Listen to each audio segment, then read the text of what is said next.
Hello guys, welcome to Foodies lab.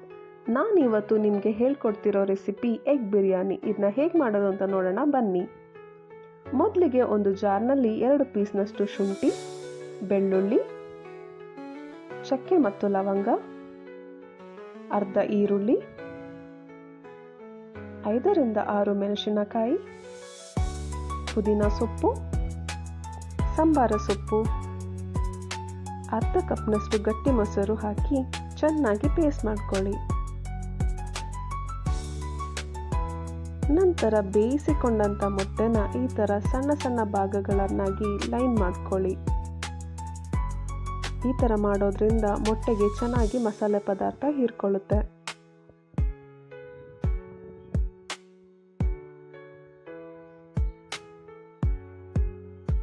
ನಂತರ ಕಾದ ಕುಕ್ಕರ್ಗೆ 5 ರಿಂದ 6 ಟೇಬಲ್ ಸ್ಪೂನ್ನಷ್ಟು ಎಣ್ಣೆ ತೆಗೆದುಕೊಳ್ಳಿ.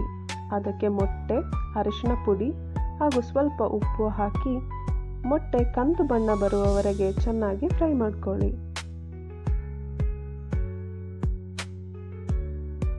ನಂತರ ಕಂದು ಬಣ್ಣ ಬಂದ ಮೊಟ್ಟೆನ ಸೈಡಲ್ಲಿ ತೆಗೆದಿಟ್ಕೊಳ್ಳಿ. ನಂತರ ಅದೇ ಎಣ್ಣೆಗೆ ಬಿರಿಯಾನಿ ಎಲೆ, ಏಲಕ್ಕಿ, ಅನಾನಸ್ ಮೊಗ್ಗು, ಲವಂಗ,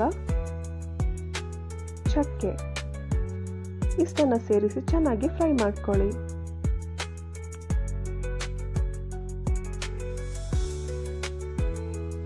ನಂತರ ಬೆಳ್ಳುಳ್ಳಿ, ಮೆಣಸಿನಕಾಯಿ ಹಾಗೂ ಈರುಳ್ಳಿಯನ್ನು ಸೇರಿಸಿ ಚೆನ್ನಾಗಿ ಫ್ರೈ ಮಾಡ್ಕೊಳ್ಳಿ.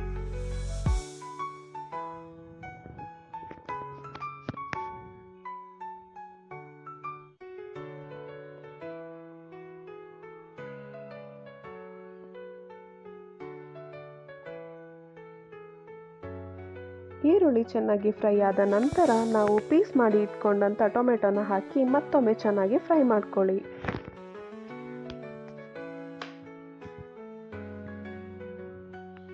ನಾವು ಆಗಲೇ ರೆಡಿ ಮಾಡಿ ಇಟ್ಕೊಂಡಂಥ ಪೇಸ್ಟ್ನ ಹಾಕಿ ಮತ್ತೊಮ್ಮೆ ಚೆನ್ನಾಗಿ ಫ್ರೈ ಮಾಡ್ಕೊಳ್ಳಿ. ಈ ಪೇಸ್ಟ್ನಲ್ಲಿ ಹಸಿ ಸೊಪ್ಪಿನ ಸ್ಮೆಲ್ ಯಾವುದೂ ಬರಬಾರ್ದು, ಆ ಥರ ಚೆನ್ನಾಗಿ ಫ್ರೈ ಮಾಡ್ಕೊಳ್ಳಿ. ನೋಡಿ, ನಮ್ಮ ಮಸಾಲೆ ರೆಡಿಯಾಗಿದೆ.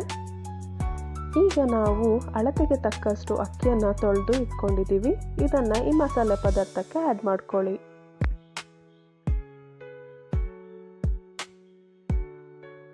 ನಂತರ ಈ ಮಸಾಲೆಯನ್ನು ಅಕ್ಕಿ ಜೊತೆ ಮಿಕ್ಸ್ ಮಾಡ್ಕೊಳ್ಳಿ. ಈ ಥರ ಮಾಡೋದ್ರಿಂದ ನಮ್ಮ ಬಿರಿಯಾನಿಯಲ್ಲಿರುವ ಅಕ್ಕಿ ಚೆನ್ನಾಗಿ ಮಸಾಲೆ ಪದಾರ್ಥಗಳನ್ನು ಹೀರ್ಕೊಳ್ಳುತ್ತೆ, ರುಚಿ ಇನ್ನೂ ಚೆನ್ನಾಗಿರುತ್ತೆ. ನಂತರ ಅಳತೆಗೆ ತಕ್ಕಷ್ಟು ನೀರನ್ನು ಮಿಕ್ಸ್ ಮಾಡ್ಕೊಳ್ಳಿ.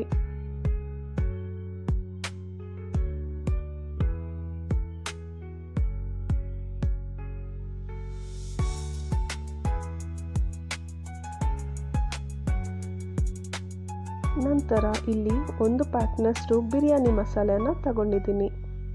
ಅದರ ಜೊತೆ ಅರ್ಧ ನಿಂಬೆಹಣ್ಣನ್ನು ಹಾಕೊಳ್ಳಿ. ಕೊನೆಗೆ ನಾವು ಫ್ರೈ ಮಾಡಿ ಇಟ್ಟಂಥ ಮೊಟ್ಟೆನ ಅದರೊಳಗೆ ಹಾಕಿ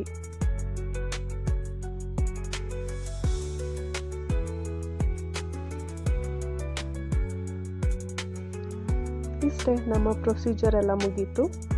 ಕುಕ್ಕರ್ 1 ವಿಷಲ್ ಬರೋ ತನಕ ವೆಯ್ಟ್ ಮಾಡೋಣ. ಸೊ ಫೈನಲಿ ನಮ್ಮ ಬಿರಿಯಾನಿ ರೆಡಿಯಾಗಿದೆ.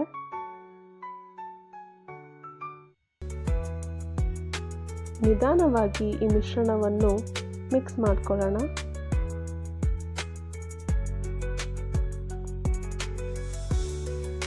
ಇನ್ನೇನು ನೋಡಿ, ರುಚಿಕರವಾದ ಬಿರಿಯಾನಿ ರೆಡಿಯಾಗಿದೆ. ಎಷ್ಟು ಸಿಂಪಲ್ ಆಗಿ ರೆಡಿ ಆಯಿತು ಅಲ್ವಾ? ಸೊ ಈ ವಿಡಿಯೋ ನಿಮಗೆ ಇಷ್ಟ ಆಗಿದ್ರೆ ಲೈಕ್ ಮಾಡಿ, ಶೇರ್ ಮಾಡಿ, ಮತ್ತೆ ಮರಿದ ಚಾನಲ್ನ ಸಬ್ಸ್ಕ್ರೈಬ್ ಮಾಡಿ.